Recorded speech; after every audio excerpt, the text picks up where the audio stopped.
Most people live in abject fear of their impending death, at least once you're over 40 and you realize that, unlike you thought as a teenage boy or girl, you are not actually indestructible. But there are a few people in this world who seem to stand up, give death the middle finger, spit in his face, slap him upside his head and say, "Come on, do your worst," all while guzzling a bottle of Jack Daniels, dancing naked through a minefield, while pulling the pins on hand grenades and lazily dropping them willy-nilly as if they were a flower girl at a wedding. For instance, take Frayne Slack. By the look of his picture, you'd think that old Frayne would be a candidate for the Undertaker due to a damn heart attack. But no. Old Frayne here is a music teacher who was born in 1929. Just surviving the 30s and 40s in Croatia put him one up on the Grim Reaper. But Frayne doesn't seem to be able to stop teasing death. When he was around 33 years old, Frayne boarded a train, and that's when death got serious about taking him out. While he was sitting all comfy and warm traveling down the old hobo highway, the train suddenly, for no apparent reason, jumped the tracks and plummeted into an ice-cold river. Literally, there was ice in the river. While 17 of his fellow passengers either died from the concussion of the train hitting the water or from the frigid temperatures they faced when they suddenly found themselves ass-deep in water cold enough to freeze a penguin in a polar bear's belly, Frank screwed the death pooch once again. Sure, he had a broken arm, but other than that, the man came out of the water, dusted himself off, flipped Death the bird, and went on his merry way. Not one to be dissuaded easily, Death regrouped and set about planning Frayne's ultimate demise, and this one was going to be a doozy. Around 12 months after being in a train wreck, Frayne was in a plane, near the cockpit, when the damn door suddenly unlocked and ripped away. Traveling at a modest few hundred miles an hour, the suction from the decompression caught everyone by surprise, not the least of whom was, you guessed it, Mr. Piss-on-Death himself, Frayne. Frayne, who had been minding his own business a second before, was abruptly ripped out of the plane and into mid-air. Mind you, because this was a regular airline and not a military mission, no one on the plane was equipped with parachutes. Go figure. Now, one might think that being sucked out of a plane might not be too healthy. Damn straight. In fact, according to medical physicians and aviation experts, the result would be flat-out catastrophic. For starters, you'd suddenly go from a nice warm temperature of say around 70 degrees to a frigid minus 50 plus degrees Fahrenheit, made even colder by the few hundred miles an hour the plane was traveling. Talk about freezing your ass off. This would be the equivalent of having ran a marathon in Phoenix, Arizona in the middle of summer at 150 degrees, and to cool off you jump straight into a swimming pool that's been filled with alcohol and chilled to a nice balmy 28 degrees below zero.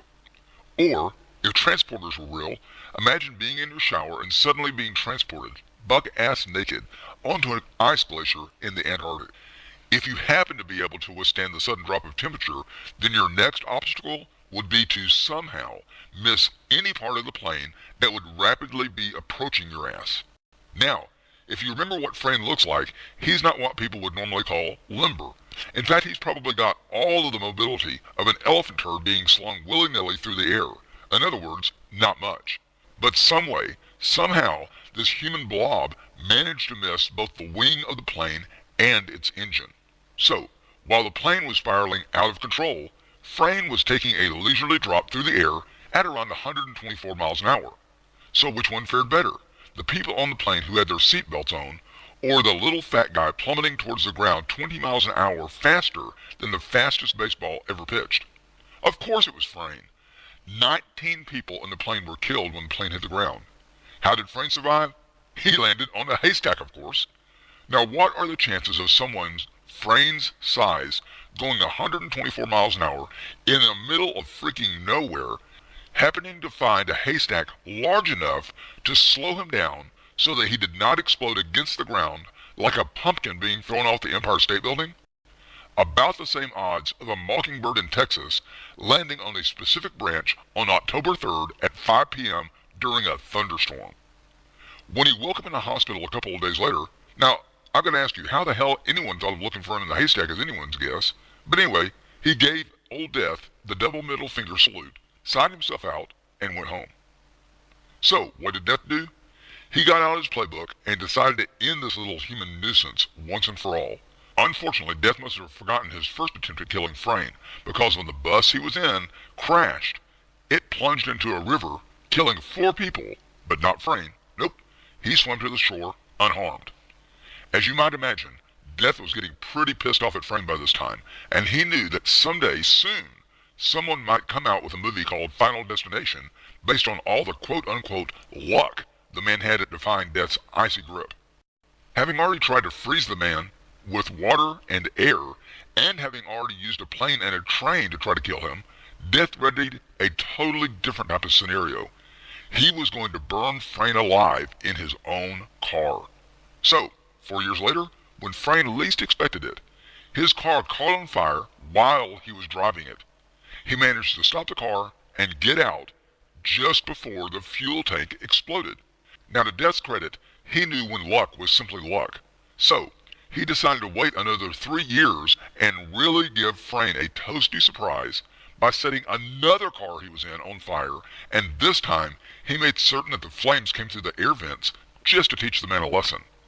Unfortunately again for Death, Frayne simply stepped out of the car, patted his hair out, which had burst into flames, and gave Death a big raspberry. Having tried a planes, trains, and automobile scenario that would make Steve Martin and John Candy proud, Death came up with a foolproof plan. He'd have Frayne squashed by a friggin' bus. While casually walking across the street, a 20-year older and much more brittle-boned Frayne Slack was hit by a bus, bounced along the pavement, and, you guessed it, got up and walked away. In one final desperate play to get his reputation back, Death decided to have Frayne meet an oncoming truck on a narrow mountain road so that his life would be finished and Death could get on his merry way, having chalked up another victim to his icy grip. The plan was perfect.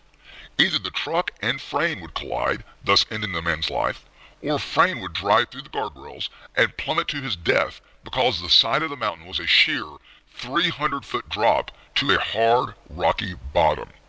So what happened, you might wonder? Did Death finally get Frayne? Of course not.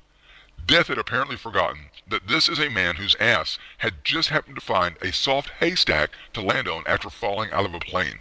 This time, Frayne had the presence of mind to actually jump from his car while it fell through the air, something I'm certain that all of us would think about doing, right? And he landed in a tree that jutted out from the side of the mountain. His car, though, continued to fall and ended up in a James Bond-type exploding ball of fire. The good old Frayne?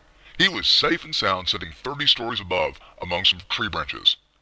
Death, apparently after losing some type of bet in the luck of the gods category, seems to have finally given up on taking out Frayne before his time. So what happened to Frayne in the meantime? He won the frigging lottery, netting himself around $600,000 and gave it away. Damn, talk about a man's man. Now, 2 more quick examples of people who screwed up Death's average killing spree are Isidro Mija and Vesna Volovic. Around 20 million construction workers go to work each day in America. While many of these fine men and women often end up with work injuries, from back problems to broken or hacked off fingers, arms, and other appendages, I'd be willing to bet you don't know anyone who's like Isidro. You see, Isidro went to work in 2004, not thinking anything more exciting than a skimpily dressed woman might walk past he and his fellow workers. Boy, was he wrong. Isidro was on the top of a house when he slipped and fell onto an unsuspecting co-worker below. Being a good guy, or at least a guy who was surprised at having another man tackle him from above, his co-worker tried to catch Isidro. Unfortunately, the guy Isidro fell on top of was wielding a nail gun. You know, the type of gun that's designed to shoot nails through 3/4-inch blocks of wood like a machine gun? The nail gun played an important part in what should have been Isidro's last few moments on Earth. You see, as the two fell to the ground, the nail gun went off and pop, pop, pop, pop, pop. 5 3.5-inch nails were driven into his head and one into his spinal cord with the force of a .38 caliber gun. Hell, it usually only takes a couple of nails to the head to kill most guys, especially if it's at close range, but not Isidro. He was in and out of the hospital in a couple of weeks. And by the way, he did not weenie out with some excuse like, "Oh no, I can't go back to construction, I'm so scared of nail guns." Nope, he went right back to his old job. Okay, think you're tougher than a woman? What about a flight attendant, and a petite blonde one at that? Vesna Volovic was on a plane as a stewardess when a bomb exploded and basically disgorged everyone in it like the ass of someone suffering from Montezuma's revenge after drinking water strained from a sewage line in Mexico City. Terrorists decided to blow the plane up to make some type of stupid, idiotic statement that terrorists always think that they're going to make by killing innocent people. They did not count on their activities being upstaged by a 22-year-old woman surviving the plane crash. Seriously, this is a badass woman. Not only did she survive a 6-mile fall amidst all the wreckage, but she did so after slamming into a frozen mountain. For those of you who are wondering, that's the equivalent of laying your head on the pavement and having your worst enemy pound your body with a 10-pound sledgehammer. Sure, she had a couple of broken bones, and she was unconscious for almost a month, but when she came out of her coma, do you know what the first thing she asked for was? A cigarette!